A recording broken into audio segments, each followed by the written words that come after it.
First question po is coming from Ms. Carissa Alcantara of Manila Bulletin and Tempo. Hi, Doc Sam. Good afternoon. Doc, can you give us like a little background of this, like how you started this Awesome Smile Dental Clinic and ano po, backgrounder lang po. Ako siya. Again, I'm Dr. Samantha Rose Bernardo. So,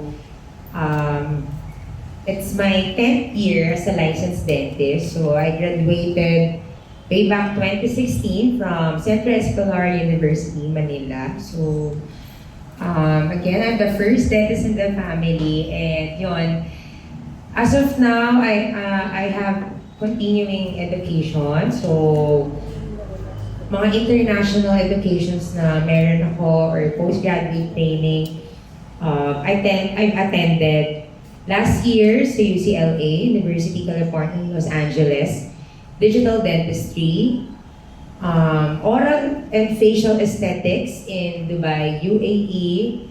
Actually, I've done na rin yung postgraduate training ko rin sa periodontics in University of the Philippines, Manila. Sa sobrang dami, meron din akong oral surgery and hospital dentistry at Metropolitan Medical Center, cosmetic dentistry and aesthetic dentistry, and OMAKI and Philippine Academy of Aesthetic Dentistry. Doc, kasi nakita ko ang dami ng projects with the dental. With your experience and your journey, in-expect mo ba na yung blessings and yung nami-meet mo tao where you're expecting na, ay, okay, ganito pala yung impact ko from starting yung journey ko as a dentist? Ano feeling mo?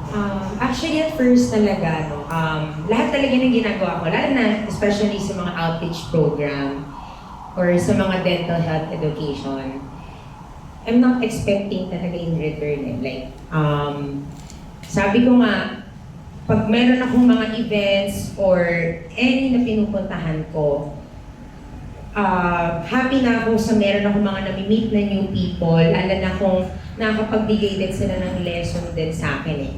And of course, kung yung mga about health education, dental health education is marami rin sila natututunan and mas lalong bumubukas yung mata nila na ay importante nga talaga ang oral health. Bakit daw, nakita ko po kasi na you recently won the Village People Award.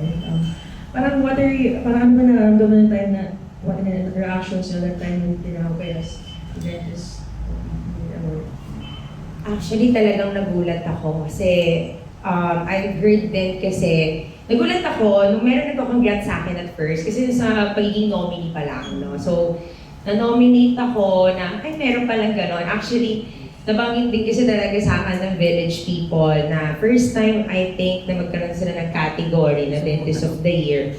So, fortunately, that time, na nagulat ako na isa ako, ako yung nanalo na Dentist of the Year for this 2026. So, overwhelming siya syempre. At the same time, fulfilling din kasi ibig sabihin ba lahat ng hard work din namin. And like ko sinasabi, I cannot do this alone eh. So, special thanks din talaga sa buong team. Kasi hindi naman din kami makakapunta kung saan man kami ngayon kung hindi din dahil sa kanila. And of course, support ng pamilya ko. Last question or sa entertainment side na po. Kasi I heard kanina to your interview sa may mga, can you give us po yung mga endorse or brand ambassadors and how did you end up getting them po and parang ano po yung in your case as a dentist, parang ano po yung parang lagi nilang service na kinuha from dental? Yung ngayon kasi meron kami, I mean, part of the family is sila Mika Salamanca, G22 of Cornerstone, no? And meron din si Bianca De Vera, Daniel Matsunaga. Ang maganda talaga sa kanila is, alaga talaga ng ngipin nila actually nung pumunta na sila sa akin. And alam nila yung importance eh. Kasi syempre ako, hindi na ako basta nakikipag-partner eh ng basta-basta endorser para sumika or makilala. But ang pinaka-important din for me is they will help me na to spread na kung ano talaga yung pinaka-goal ng clinic eh. So, yun yung pinaka-important sa akin. Lalo na, syempre, meron din kaming, lalo na sa PBB, di ba? Kasi at least yung mga kabataan, mas magiging aware agad sila na maalagaan natin agad yung ipin. Kasi we all know, pag once na nabunot na yan, wala nang kapalit yan eh. So, di ba, kung meron mang kapalit, mas mahirap na and mas magastos. Thank you po. Thank you. Thank you, Doc Sam, for answering the question. Who would like to go next? Our next question po is coming from Village People. Ang nagbigay po ng award. Ito po. Hi, Doc Sam. I'm Elisa from Village People Magazine. Congrats po. Thank you. So, ngayon kilala na natin si Doc Sam. Of course, yung question ko naman po is regarding the company's branches and expansion plans. So, like, how many Awesome Smile branches po yung currently na nag-ooperate, and baka may additional pa po kayo na plans para mag-open pa po ng iba pang branches? As of this year now, we already have 9 branches. No? So, nag-start talaga ako in Rizal area. So, if you will check, talaga mas marami kami sa Rizal. But, ang naging goal na rin namin, since marami na nagtitiwala and we want to provide a quality dental care at an affordable price or reasonable price, kaya kami nag-expand na ngayon sa NCR. Future plans, hopefully in God's will, di ba, makapag-expand kami, lalo na sa mga areas na hindi pa kami or wala pang branch doon para mag-provide din or matry din nila yung services natin. So, ayun po, kita naman natin super blessed na po ng Awesome Clinic. So, itatanong ko lang po yung corporate social responsibility po, yung program niyo po, kung paano po nito natutulungan yung community, kung ano po yung impact nito na nakikita niyo po dun sa mga initiatives po na nagagawa niyo. Ang impact kasi, actually, pag meron kami talaga mga dental missions, outreach, no? Marami pa rin until now na hindi talaga napaprioritize and aware, no, sa importance ng dental health. So, kaya ang last naming naging outreach last year, mas nag-focus kami sa mga bata din. Kasi I believe, di ba, kung matitrain natin sila as early as now, na habang bata pa sila, magiging ano nila to, habit. And pwede din nila itong mapasa sa iba. And of course, we're preventing oral diseases pa in future problems. Kagaya na sinabi ko, maiiwasan natin mabunutan yung ipin, mauwi sa mga pustiso or dentures. Thank you po from Village People. Next question po coming from ABS-CBN. Josh Marcano. Hello, Doc Sam. Josh from ABS-CBN News natin. Doc, ano yung mga trends ngayon pagdating sa dental care industry, like sa services, sa machines? Because you mentioned kanina na may mga AI-powered machines na. Can you talk about it?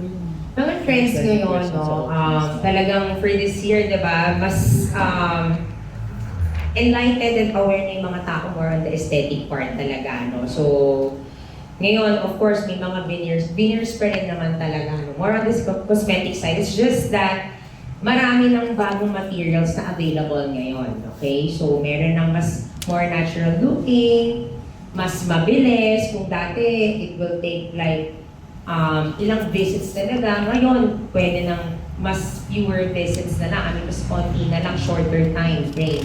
For the machines naman, marami na rin talaga. So, like, again, even the dental chairs, no, meron na rin talagang mga mas nakakapag-provide ng comfort sa patients, no? Like, sabi ko nga, meron din kaming dental chairs sa TrainNet na merong massage chair, AI function na we can command na for faster din na magkakaroon din talaga ng iba't ibang modes. Like, yun nga, at least meron talaga siyang comfort at least yung patient na, ay, hindi lang ako basta nagpapadental, but it makes me feel comfortable. Okay? And meron na rin kasi ngayon na mga 3D scanners or intraoral scanning. Kung dati, pag papagawa tayo ng retainers, mestizo, kailangan ng impression material, yung nilalagay sinusubot to take the impression or to print kung ano yung pinaka mouth or dental condition ng patient. Now, we have scanners na mas accurate and mas mabilis. Doc, you mentioned kanina yung veneer, kasi trend pa rin siya lalo sa celebrities. Pero people are saying na parang masyadong maputi, masyadong okay. What are your thoughts on that? Actually, kasi ang mga veneers talaga, though number one is, it depends kung ano talaga yung pinaka-gusto ng patient, di ba? So, dati kasi talaga, siguro mga 4 years ago or to 5 years ago, uso yung parang halata talaga eh. Kasi di ba, pag nakitang naka-veneers ka, wow, ay, mahal yan social something like that, no? So, dati talaga, di ba, ang uso is maputi, sabi nga nila, parang mentos yung color, di ba? But now, nag-i-start na rin talaga yung sa other country and yung Philippines ngayon, nag-i-start na tayo now na mas okay yung natural looking. Alam mo yung perfect, yung size and shape, depending kung ano talaga yung bagay sa patient na hindi masisira yung may tinatawag yung biologic weight or yung hindi makaka-affect sa speech ng pasyente. Ngayon kasi yun na yung mga trend ngayon, yung mas more natural looking.